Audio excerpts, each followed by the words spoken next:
G'day, I'm Nurchin, and this is the Yahoo!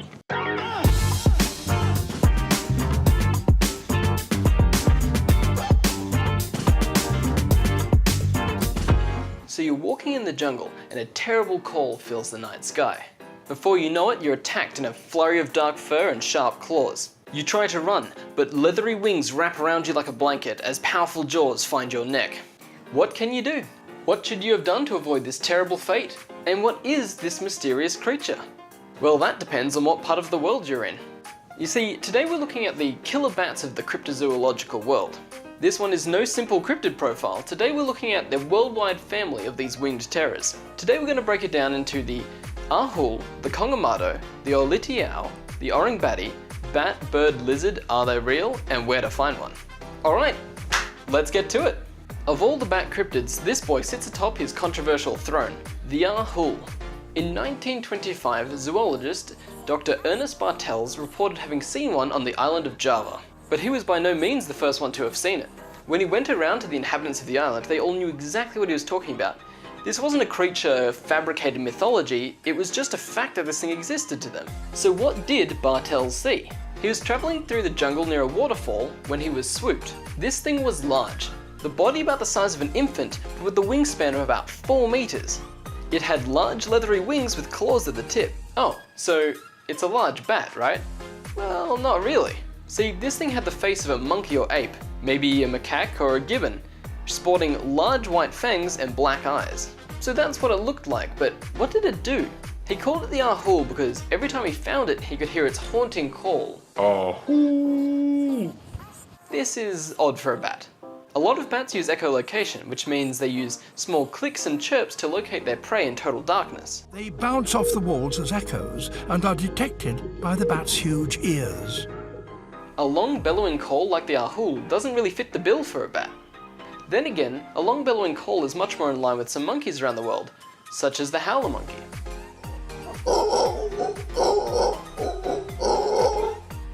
But again, the ahul's diet is said to consist mostly of fish and flesh. Monkeys and apes, while sometimes omnivores, almost eat exclusively fruits, veggies, leaves, roots, and occasionally birds' eggs, insects, and shellfish. Bats, on the other hand, if you name it, there's probably a bat that eats it. Most bats are insectivores, but fruit bat, fish, myotis, blood, vampire bat, VB tinnies, probably.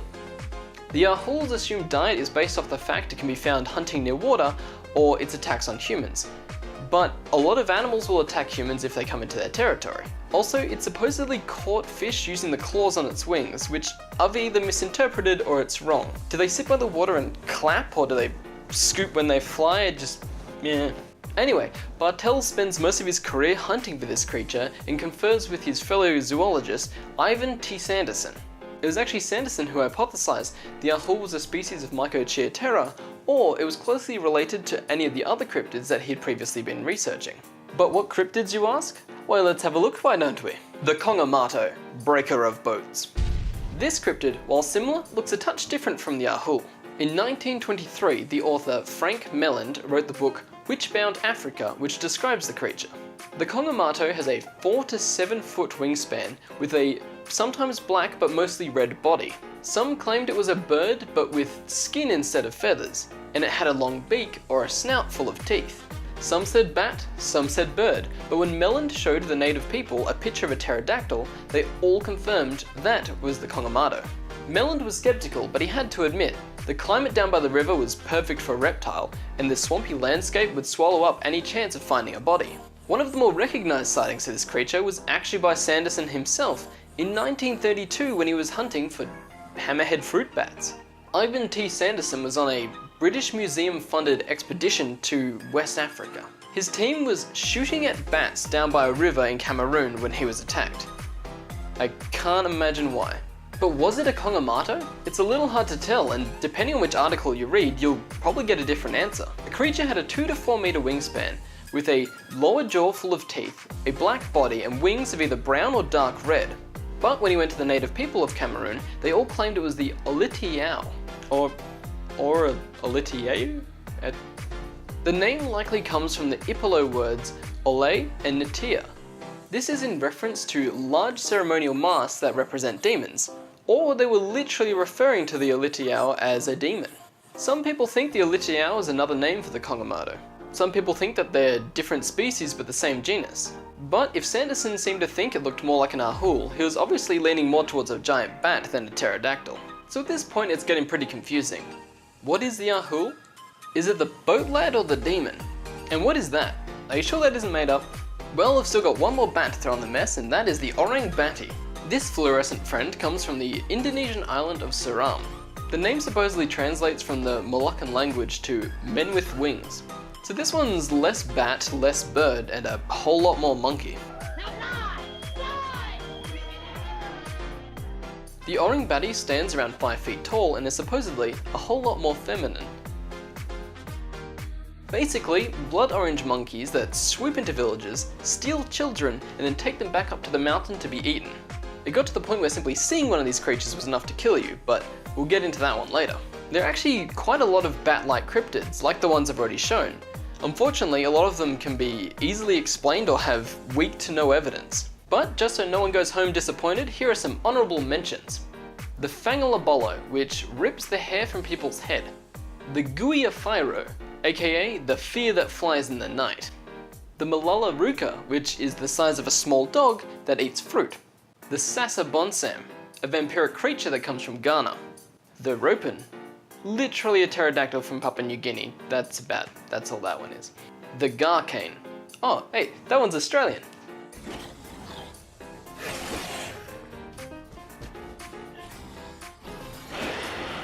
And the Bat Squatch. God damn it, America. Whew. That's a lot of bats. And don't get worried that I've just blown a bunch of episodes. All these creatures pretty much point to one another as evidence, or for an explanation. Well, we can't explain all of it, but we can get pretty dang close. Bat. Okay, don't get too excited. A lot of articles around these creatures use this image. The Ahul, the Orang Bati, you name it. But it's forced perspective, dang it. But if it's fake, why mention it? Well, mainly because it annoys me that people keep referencing it, but mainly because it's our first clue. That there is a Malaysian or golden crown flying fox. Yep, perspective or not, these things go crazy large and they live in tropical regions. Bartels and Sanderson were both zoologists, but all of their accounts come from them getting attacked. Crikey! Did you see that? A bat? No mate, that was a monster, that's what that was. It almost killed me. Yeah, it happened to him too, see? Can't be lying. And the Orang Bati? Blood orange monkey looking thing? Yeah, sounds about right.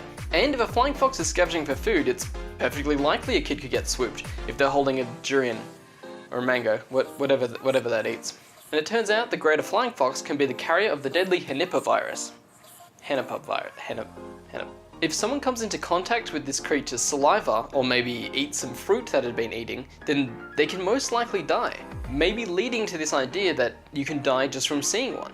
And just to clarify, I'm not discounting the work of these zoologists just because they got swooped. It's just that without their eyewitness accounts, there's no evidence to support these creatures. Okay, at this point I might be beating a dead horse, but at night Bartel said he could hear the call of the creature which led to its name, Ahul. And again, I understand he's a zoologist, but...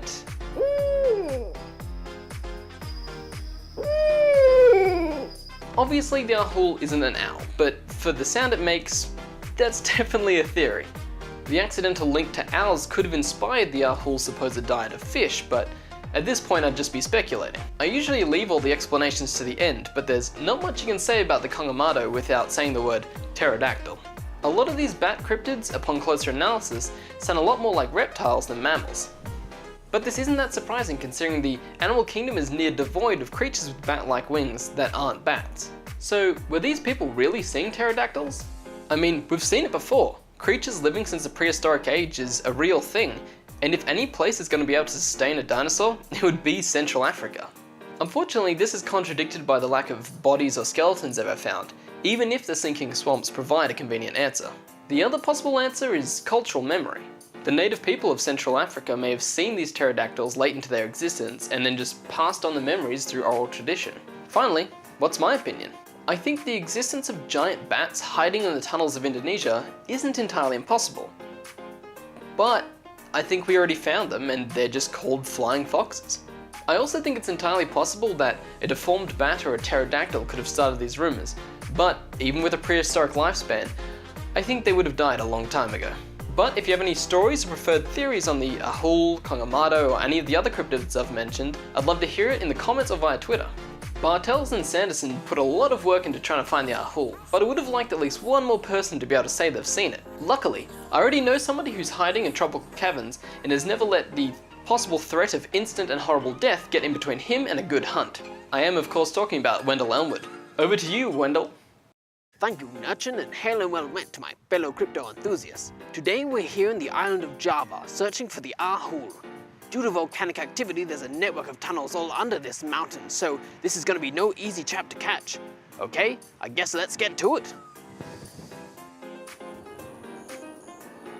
Still no sign of Rob, so I've got the hand cam today. That's awfully odd. It's a large red bat with black stripes.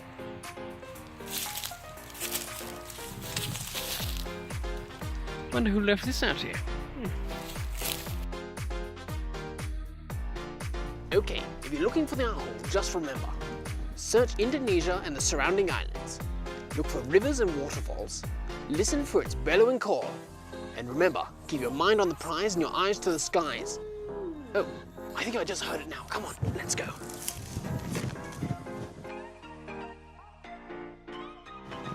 You'll see, these bat things are all over the world. Surely I could find one. I mean, there's water just over there. Oh, there's one right now. Let me just quickly, God, it's seen me. It's it. Time to go. Time to go. Bother.